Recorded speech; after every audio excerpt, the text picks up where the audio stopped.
ఎన్నో వాయిదాల తర్వాత సింగం 3 ఈ గురువారం ప్రేక్షకుల ముందుకు రానుంది. హరి దర్శకత్వంలో సూర్య హీరోగా నటించిన సింగం సినిమాకి సీక్వెల్ గా వచ్చిన 2 సినిమాలు సూపర్ హిట్ అయ్యాయి.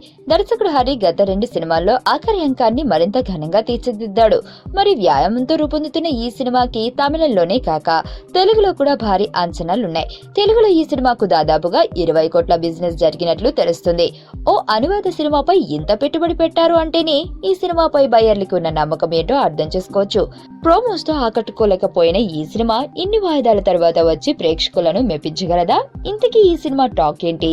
ఇండస్ట్రీలో వినిపిస్తున్న టాక్ ని బట్టి సింగం 3 మొదటి 2 సినిమాల మాదిరిగానే పరుగులు పెట్టే కథనంతో ఆద్యంతం ఉత్కంఠ భరితంగా రూపొందించారట. యాక్షన్ సీన్స్ చాలా బాగా వచ్చాయట. సినిమాలో అసలు డల్ మూమెంట్ ఉండదని, హీరో ఎలివేషన్ సీన్స్ డైలాగ్స్ తో మాస్ తో విజిల్స్ కొట్టించేలా ఉంటుందని చెబుతున్నారు.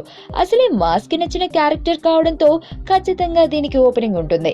ఈ టాక్ కి తగ్గట్టు సినిమా ఉన్నట్లయితే బాక్సాఫీస్ వద్ద సింగం గర్జన ఖాయం చేసుకోవచ్చు.